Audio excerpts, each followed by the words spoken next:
સૌને મારા નમસ્કાર. એકદમ સિરિયસ ના થઈ જશો.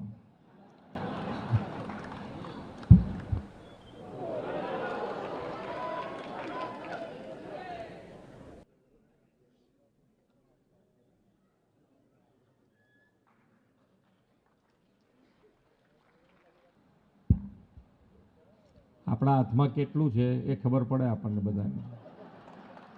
આપણા ગુજરાતીઓ બધા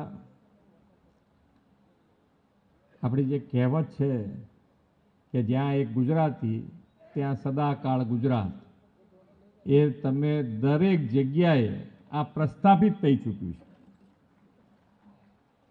અને અત્યારે તો આપણા માટે હમણાં અહીંયાથી આપણને કીધું કે સ્વરાજ માટે ગુજરાતના જ બે સપૂત મહાત્મા ગાંધીજી અને સરદાર વલ્લભભાઈ પટેલની જોડીએ આપણને સ્વરાજ અપાયું, અને સુરાજ આપણને જો અપાયું હોય તો એ પણ આપણી ગુજરાતની જોડી માન્ય વડાપ્રધાન શ્રી નરેન્દ્રભાઈ અને અમિતભાઈ. એટલે ગુજરાતીઓ અને ગુજરાતી માટે અત્યારનો આપણો આ સુવર્ણકાળ ચાલી રહ્યો છે. એટલે ગુજરાતી તરીકે આપણને ગૌરવ થાય. આપણને દરેક જગ્યાએ અત્યારે આપણું માન સન્માન વધતું ગયું છે. અને તમે જ્યારે ગુજરાત છોડ્યું હશે એ વખતે દરેક જણના મગજમાં એવું હતું કે 1960માં જ્યારે મહારાષ્ટ્રથી ગુજરાત છૂટું પડ્યું ત્યારે રણ, દરિયો અને ડુંગર, આનાથી ઘેરાયેલું આપણું ગુજરાત અને એનો વિકાસ કેવી રીતે થશે એ દરેકના મનમાં પડેલી વસ્તુ હતી. અને ઘણો લાંબો સમય ચાલ્યું પણ એવું, ગુજરાત ચાલ્યું પણ એવું કે ભાઈ આમાં કંઈ વિકાસ કે કંઈ જોવા ના મળે. વીજળી દર 2 દિવસે દુકાળ, પાણી માટે બી ટ્રેન દોડી છે એવું બી આપણા ત્યાં થયું છે. અને આ બધી જ વસ્તુ જોયા પછી તમે કદાચ ત્યાંથી નીકળ્યા હશો કે હવે આની અંદર કંઈ બદલાવ આવે એવું લાગતું નથી. પણ એક નેતૃત્વ એવું મળે કે જે કેટલો મોટો બદલાવ લાવી શકે એ માન્ય નરેન્દ્રભાઈએ દેશ અને દુનિયાને બતાડ્યું છે.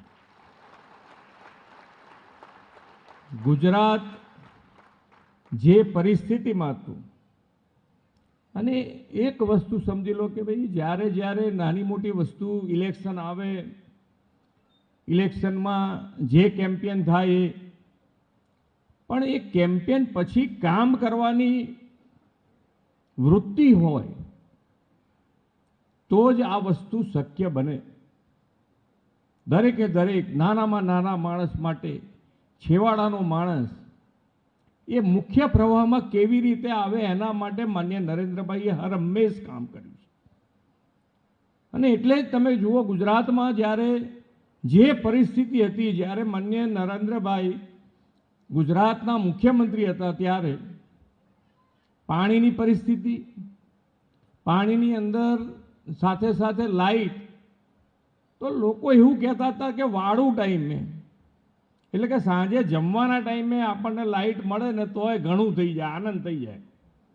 આવી પરિસ્થિતિમાં માન્ય વડાપ્રધાન શ્રી એ વખતે મુખ્યમંત્રી બન્યા ગુજરાતમાં. આવી પરિસ્થિતિમાંથી ગુજરાત આજે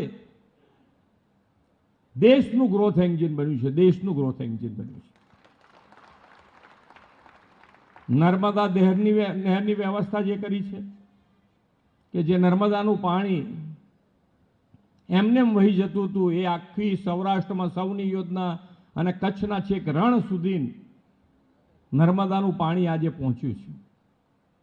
રોડ રસ્તા, 24 કલાક લાઈટ, આ બધી જ વ્યવસ્થા થયા પછી અને સાથે સાથે રોજગારી માટેની તકોની વાત કરીએ. આપણે ઘણી બધી વાતો સાંભળતા હોઈએ કે ભાઈ રોજગારી કે બેરોજગારીમાંથી બહાર કેવી રીતે આવવું, એ માન્ય વડાપ્રધાનશ્રીએ 2003માં ગ્લોબલ પ્લેટફોર્મ વાઇબ્રન્ટ ગુજરાત થકી 2003માં માન્ય નરેન્દ્રભાઈએ ગુજરાતમાં પૂરું પાડ્યું.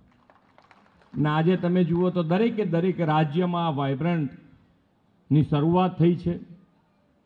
ખૂબ બધા મોટી મોટી ઇન્ડસ્ટ્રીઝ, ગ્લોબલ ઇન્ડસ્ટ્રીઝ, આજે દુનિયાની સૌથી મોટી જે 500 ઇન્ડસ્ટ્રીઝ હશે એની અંદરથી 100 ઇન્ડસ્ટ્રીઝ, 100થી વધારે ઇન્ડસ્ટ્રીઝ આજે ગુજરાતમાં કાર્યરત છે. અત્યારે તો આપણે માન્ય વડાપ્રધાનશ્રીના નેતૃત્વમાં એક ભારત શ્રેષ્ઠ ભારત અને એ દિશામાં જ્યારે આપણે આગળ વધતા હોઈએ ત્યારે મધ્યપ્રદેશમાં આપ સૌ રહો છો, મધ્યપ્રદેશમાં એમની સાથે ઊભા રહીને મધ્યપ્રદેશનો વિકાસ કેવી રીતે થાય એમાં તમે સહભાગી થઈ રહ્યા છો ત્યારે ખૂબ સારી રીતે મધ્યપ્રદેશ પણ આ જ દિશામાં આગળ વધે. અને માનનીય વડાપ્રધાનશ્રી એક ભારત શ્રેષ્ઠ ભારતની જે સંકલ્પના કરી છે કે ભાઈ મધ્યપ્રદેશમાં જે સારી વસ્તુ હોય એ ગુજરાત અપનાવે, ગુજરાતમાં જે સારી વસ્તુ હોય એ મધ્યપ્રદેશ અપનાવે અને આપણે માન્ય નરેન્દ્રભાઈનો એક ભારત શ્રેષ્ઠ ભારતનો સંકલ્પ પૂરો કરીએ. આ દિશામાં આપણે આગળ વધવા જઈ રહ્યા છીએ. દરેકે દરેક ક્ષેત્રે અત્યારે દેશમાં, આખા દેશમાં હમણાં અહીંયાથી માન્ય ડેપ્યુટી સીએમ જે કહેતા હતા કે 75,000 મેડિકલ સીટો વધારવી છે. માન્ય વડાપ્રધાનશ્રીની સેવા ભાવના જુઓ. યોગથી આયુષ્યમાન સુધીની વ્યવસ્થા કરી છે કે ભાઈ તમારે રોગ નથી જોઈતો તો યોગ કરો, અને છતાંય આ દોઢ ભાગની જિંદગીમાં આપણે નથી કરી શકતા યોગ કેવું કશું, અને માંદા પડ્યા તો આયુષ્યમાન કાર્ડ છે તમારી પાસે, એનો ઉપયોગ કરીને તમે ખૂબ સારા થઈ જાઓ. એની પણ વ્યવસ્થા માન્ય નરેન્દ્રભાઈ. અને આ બધી વ્યવસ્થા પછી પહેલાં તમારે એના માટે ડૉક્ટરો તો જોઈએ ને. ડૉક્ટરોની વ્યવસ્થા આ છેલ્લા 10 વર્ષમાં તમે જુઓ અને જે પહેલાં 60 વર્ષમાં ભારત દેશમાં જે ડૉક્ટરો હતા એ અત્યારે છેલ્લા 10 વર્ષમાં બમણા થયા છે, બમણા. અને તો વ્યવસ્થા થાય. ગામે ગામ તમારે વ્યવસ્થા જોઈએ છે આપણે મેડિકલ. તો એ મેડિકલની વ્યવસ્થા કેવી રીતે થાય? ડૉક્ટર જ ના હોય તો કેવી રીતે પહોંચી પડે? પણ ડૉક્ટરો કંઈ એક દિવસમાં થોડું જ આ કંઈ ફેક્ટરી છે તે ભાઈ રાતોરાત દિવસ કામ ચલાવીશું ને આપણે ડૉક્ટર લઈ લઈશું. એનાનું આયોજનબદ્ધ રીતે સીટો વધારી છે. અને દરેકે દરેક જિલ્લે અત્યારે આપણે મેડિકલ કોલેજ કરવા જઈ રહ્યા છે. દરેક જિલ્લામાં એક મેડિકલ કોલેજ હોય. અહીં આપણા રાજ્યપાલ મહોદય બેઠા છે. ગુજરાતમાં અંબાજીથી ઉમરગામ સુધીનો આદિવાસી પટ્ટો છે. એની અંદર સાયન્સ કોલેજ નહોતી. સાયન્સ કોલેજ નહોતી. વિદ્યાર્થીઓ ભણે કેવી રીતે? ડૉક્ટર ક્યાંથી બને? એન્જિનિયર. આજે દરેકે દરેક જિલ્લે આદિવાસી પટ્ટામાં સાયન્સ કોલેજ છે અને સાથે સાથે મેડિકલ કોલેજ પણ ત્યાં છે. આ વ્યવસ્થા ઊભી કરી છે. અત્યારે ગુજરાત દરેક ક્ષેત્રે આગળ છે. જે ઉભરતા ક્ષેત્રો જેને કહી શકાય, તો ઉભરતા ક્ષેત્રોમાં પણ ગુજરાત આજે ક્યાંય પાછળ નથી. આજે જે ચીપની વાત કરીએ છીએ, અત્યારે બધાને મોબાઈલ હાથમાં જોઈએ. મોબાઈલ જો બહાર મુકાયા હોય તો આપણને એમ લાગે કે આપણે ખાલી એમને એમ બેઠા છે, કશું છે જ નહીં આપણી પાસે. આપણું હાર્ટ જાણે બહાર પડ્યું એવું લાગે. આ એ મોબાઈલની અંદર દરેકે દરેક જગ્યાએ અત્યારે જેટલી પણ આપણે જીવન જરૂરી ચીજો છે એની અંદર જે ચીપ વપરાય છે, એ ચીપની વાત જે છે, સેમિકન્ડક્ટરની વાત છે, એ સેમિકન્ડક્ટર ઇન્ડસ્ટ્રીઝ ફોરેનથી આપણે અહીંયા લાવવા માટે દરેકે દરેક વડાપ્રધાનશ્રીએ એના માટે પ્રયત્ન કર્યો. દરેક વડાપ્રધાનશ્રીએ પ્રયત્ન કર્યો છે. પણ સફળતા ફક્ત અને ફક્ત જો કોઈને મળી હોય તો એ માન્ય વડાપ્રધાન શ્રી નરેન્દ્રભાઈ મોદીને મળી. ને આપણા માટે આનંદની એ વાત છે કે આ સેમિકન્ડક્ટરનું પ્લાન્ટ સૌથી પહેલો ગુજરાતમાં શરૂ થયું. ને આજે 3 ઇન્ડસ્ટ્રીઝ એની અંદર કામ કરી. ગ્રીન એનર્જીની વાત છે. દરેકે દરેક જગ્યાએ અત્યારે મધ્યપ્રદેશ હોય કે ગુજરાત હોય કે આખું ભારત હોય, ગ્રીન એનર્જી તરફ આખો દેશ માન્ય નરેન્દ્રભાઈ 2070 સુધીમાં નેટ ઝીરોની વાત કરી છે. તો નેટ ઝીરો માટે પણ જે ગ્રીન એનર્જી છે, તો ગ્રીન એનર્જી માટે રિન્યુએબલ એનર્જીની લોકો વાતો કરતા હતા, ત્યારે માન્ય નરેન્દ્રભાઈએ ચારણકામાં આખો પ્લાન્ટ સ્થાપિત કર્યો. આ દૂરંદેશી સાથે જ્યારે ગુજરાત અને ગુજરાતની સાથે સાથે આજે દેશ માન્ય વડાપ્રધાનશ્રીના નેતૃત્વમાં જે રીતે આગળ વધી રહ્યો છે, દરેકે દરેક ક્ષેત્રની વાત છે. તમારે કામ કરવું છે, લોકોને ઉપયોગી થવું છે. તમે જુઓ, દરેકે દરેક યોજના પાછળ સરકારી જેટલી યોજનાઓ બની છે, એ બધી જ યોજનાઓ તમને ઘેર બેઠા સુધી પહોંચે. Saturation point. માન્ય વડાપ્રધાનશ્રીનો વિચાર તો જુઓ, પહેલાં સરકારી યોજના બની હોય તો ખબર ના હોય, ક્યારે બનીને ક્યારે પૂરી થઈ ખબર જ ના હોય.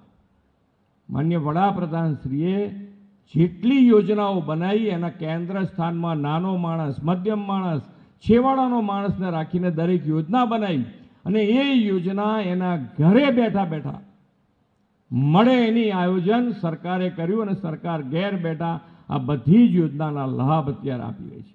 એ પછી ગુજરાત હોય કે મધ્યપ્રદેશ હોય, દરેક જગ્યાએ આપી રહી છે. અને વિકસિત ભારતનો સંકલ્પ જ્યારે આપણને લીધો હોય વડાપ્રધાનશ્રીએ, તો દરેકે દરેક જણ આગળ આવે, દરેક જણ આગળ કેવી રીતે વધે, એનો સંકલ્પ સાથે સાથે આપણે નહીં કરીએ તો કેવી રીતે આગળ વધાય. અને એનો સંકલ્પ છે એટલે જ કે આપણે ગુજરાતની વાત કરીએ તો છેવાડાનો માણસ મુખ્ય પ્રવાહમાં આવે. એવી જ રીતે દરેક રાજ્ય પણ, કોઈ પણ રાજ્ય પાછળ ન પડી જાય, એની વ્યવસ્થા સાથે માનનીય વડાપ્રધાનશ્રી આ વિકસિત ભારતનો સંકલ્પ કર્યો છે. અને વિકસિત ભારત માટે આપણે સૌએ સાથે મળીને કામ કરવાનું છે. આપ સૌ તો અહીંયા મધ્યપ્રદેશમાં રહો છો, છતાં પણ અહીંયાથી અમારા હર્ષભાઈએ કીધું એમ ગુજરાતની મહેક તમે જ્યાં છો ત્યાં આગળ તમે ફેલાવી રહ્યા છો. અમારા માટે ગૌરવની વાત છે. ગુજરાત તમારું પહેલાં હતું, આજે છે, આવતીકાલે પણ તમારું રહેશે. તમે જ્યારે આવવું હોય ત્યારે ગુજરાતની મહેમાનગતિ આપ માણી શકો છો. મહેમાનગતિની તમારું જ છે, તમે આવી શકો છો. ગુજરાત અત્યારે ખૂબ હરિયાળું પણ બની ગયું છે, જોવાલાયક પણ બની ગયું છે. તમે જેટલું બને એટલું તમારા દીકરા દીકરીઓ તો ખાસ જોવા મોકલવા જોઈએ, કારણ કે લાંબા સમયથી ગુજરાત ઘણી વખત ના ગયા હોય, ફોરેન જવાનું થઈ જાય, કારણ કે છોકરાઓના મગજમાં ફોરેન જલ્દી આવે કે ફોરેન ફરી આવીએ. પણ ફોરેનની સાથે સાથે આપણે આપણા દેશમાં, આપણા રાજ્યમાં પણ ફરવાલાયક સ્થળો ફરવા જોઈએ. કેટલું ડેવલપમેન્ટ થયું છે, કેટલા સ્કેલનું ડેવલપમેન્ટ થયું છે, અને એ આપણના નજરમાં આવે એવું છે. આપ સૌ પણ માન્ય નરેન્દ્રભાઈનો સંકલ્પ પૂરો કરવા માટે મધ્યપ્રદેશમાં હો તો મધ્યપ્રદેશ, ગુજરાતમાં હો તો ગુજરાતમાં, જ્યાં હોઈએ ત્યાં આપણે બધા સાથે મળીને આગળ વધીએ, એ જ અભ્યર્થના સાથે વિરમું છું. ભારત માતા કી જય, વંદે માતરમ, જય જય ગરવી ગુજરાત, જય મધ્યપ્રદેશ.